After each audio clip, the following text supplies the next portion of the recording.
Reflexive pronoun ये दूसरा है, पर्सनल प्रोनाउन तक हो गया था। रिफ्लेक्सिव प्रोनाउन निजवाचक सर्वनाम।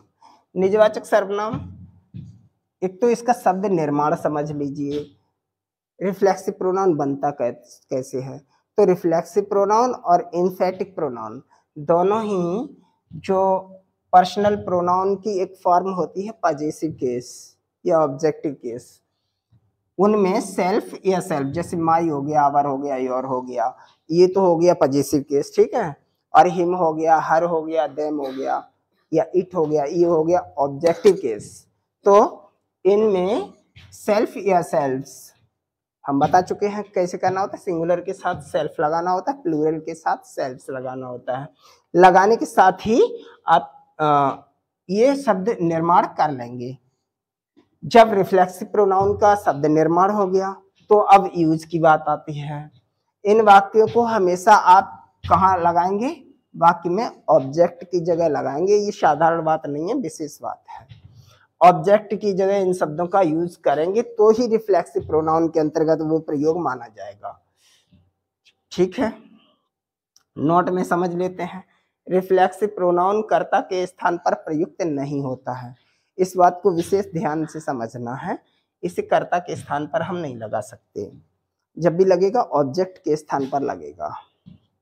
एग्जाम्पल पे नजर डालेंगे, द बॉयज हाइड देमसेल्फ, ये वर्ब शब्द है, हाइड ये वर्ब शब्द है। द बॉयज ये नाउन शब्द है। द बॉयज हाइड देमसेल्व्स, ये जो देमसेल्फ आया यही ऑब्जेक्ट के स्थान पर प्रयोग हुआ है, देख लीजिए। दूसरा example, the old man hang himself, वृद्ध व्यक्ति ने फांसी लगा ली। ये हैंग शब्द है, ये वर्ब हो गया। ये वाक्य में द ओल्ड मैन वाक्य में सब्जेक्ट है, वर्ब हो गया हैंग, और हिमसेल्फ हो गया ऑब्जेक्ट, बाकी का ऑब्जेक्ट हो गया। सी हर्ट्स हरसेल्फ, उसने खुद को चोट मार ली, हरसेल्फ ऑब्जेक्ट हो गया, ठीक है। आई फॉरगॉट माई सेल्फ, मैं खुद को भूल बैठा, मैं खुद को भूल बैठा, देख रहे हो, आई हो गया सब्जेक्ट, फॉरगेट वर्ब हो गया, और माई सेल्फ ऑब्जेक्ट हो गया। The dog has hurt itself, dog के लिए इट शब्द आना था तो इटसेल्फ। तो इस तरह से जो ऑब्जेक्ट की जगह प्रयोग किया जाता है वही होता है रिफ्लेक्सिव प्रोनाउन। आगे समझते हैं एम्फेटिक प्रोनाउन। अब एम्फेटिक प्रोनाउन को समझ लेते हैं। एम्फेटिक प्रोनाउन दृढ़ता सूचक सर्वनाम। अभी हम बता रहे थे आपको एम्फेटिक प्रोनाउन और रिफ्लेक्सिव प्रोनाउन दोनों का जो शब्द निर्माण होता है वो सेम कैटेगरी रहती है। पजेसिव केस और कुछ शब्दों के पजेसिव केस और कुछ के ऑब्जेक्टिव केस लेकर उनमें सेल्फ या सेल्फ्स लगा देते हैं। शब्द निर्माण तो सेम प्रोसेस में रहता है। फिर एम्फेटिक प्रोनाउन की आखिर क्या आवश्यकता पड़ती है वो उसे समझते हैं। एम्फेटिक प्रोनाउन होता है ये एम्फेसिस शब्द से बना हुआ है जिसका अर्थ दृढ़ता होता है। बात को और अधिक स्ट्रिक्ट होकर कहने के लिए, कर्ता ये दर्शाने के लिए कि जो काम किया गया है वो 100% मेरे ही द्वारा किया गया है, ऐसा प्रकट करने के लिए एम्फेसिस प्रोनाउन का प्रयोग करते हैं। एम्फेसिस प्रोनाउन का प्रयोग करते हैं। इसमें डेफिनेशन में क्या लिखा गया है, जिन शब्दों का प्रयोग रिफ्लेक्सिव प्रोनाउन की तरह होता है उन्हीं शब्दों का प्रयोग एम्फेटिक प्रोनाउन की तरह होता है। वही हम बता रहे थे आपको, शब्द निर्माण जो है वो सेम प्रोसेस में है, ठीक है, उसके लिए अलग से कुछ नहीं है। इन प्रोनाउंस का प्रयोग दृढ़ता और अधिक बात को सख्त करने के लिए कि जो काम हुआ है वो कर्ता के द्वारा ही किया गया है, ये दर्शाने के लिए हम इनका प्रयोग करते हैं। एक चीज और याद रखनी है, वो चाहो तो आप नोट करके लिख भी सकते हो। क्या, ये जो एम्फेटिक प्रोनाउन होते हैं इनका प्रयोग ऑब्जेक्ट के स्थान पर नहीं किया जाता है।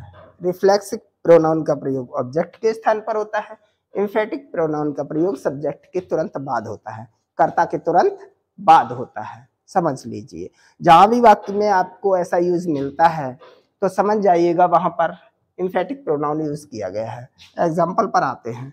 एग्जाम्पल में लिखा गया है I myself will do it, इसका अर्थ हुआ ये मुझे खुद ही करना होगा।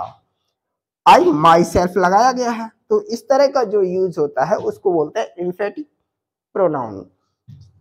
और इसे बोल सकते थे I will do it my self, ऐसे भी बोल सकते थे, लेकिन वो उपयुक्त एम्फेटिक प्रोनाउन नहीं बोला जाता, वो फिर आपका रिफ्लेक्सिव प्रोनाउन के अंतर्गत सेंटेंस ज्यादा कैटेगरी में पहुंचता है।